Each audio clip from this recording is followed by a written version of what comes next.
উত্তৰ পূবৰ অৰুণাচল সীমাপৱৰ্তী শদিয়াৰ কুন্দিল নদীৰ পাৰৰ তোপচিঙা গাঁও।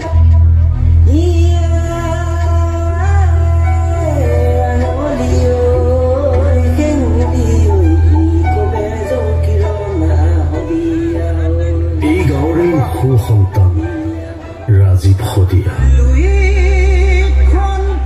স্বদেশ স্বজাতি আৰু মানুহৰ গান গাই বুকুলৈ শিপাইছিল গণশিল্পী ৰাজীৱ শদিয়া। কিন্তু আইৰ বুকুৰ বেদনা আজৰি চিঞৰি চিঞৰি সুৰ বিলোৱা শদিয়া ধুবুৰী একাকাৰ কৰা শিল্পীজনে জীৱিত কালত চিনাকি নাপালে কোনোদিন। অথচ ৰাজীৱ শদিয়া এতিয়া প্ৰতিজন অসমীয়াৰ হৃদয়ে হৃদয়ে বুকুত দুৰ্বৰ হেঁপাহ সামৰি তেওঁ সংগীতৰ যাত্ৰা আৰম্ভ কৰিছে।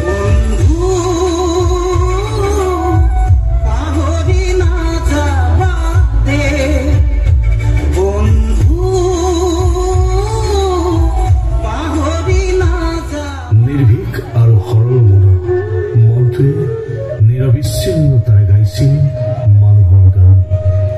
কেতিয়াও থমকিব নোখোজা শিল্পী ৰাজীৱ শদিয়াই যেন কেৱল হাৰ মানিছিল দৰিদ্ৰতাৰ বাবে। জীয়াই থাকোঁতে যি পাব লাগিছিল সেয়া কেতিয়াও নাপালে তেওঁ। অথচ জীয়াই ৰাখিছিল এক গণশৈল্পিক সত্ৰা ৰাজীৱ শদিয়া। অন্ধ আকাশ ক্ৰুদ্ধ বতাহ কষ্ট ৰাতিৰ স্তব্ধ জোনা অন্ধ মনৰ বন্ধ কোঠা হিংস্ৰ প্ৰেমৰ মুক্ত প্ৰকাশ মুকুতি আজি দেখো দিশহাৰা হৈ ৰয় দিশে দিশে চালে মাথো মৃত্যুৰ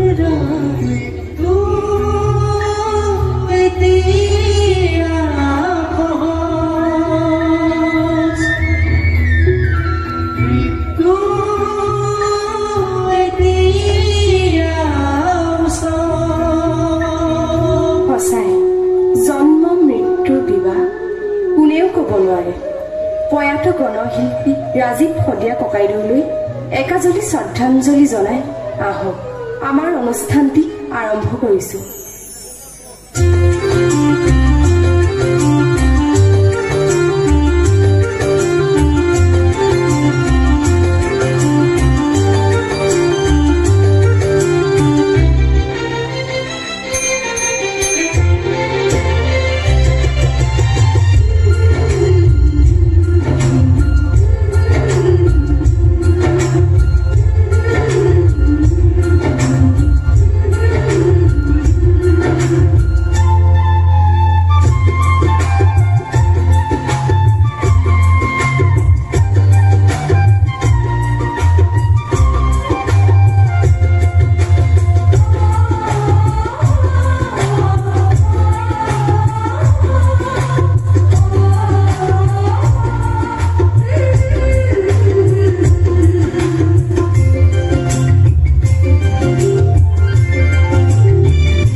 লাজ মোৰ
settle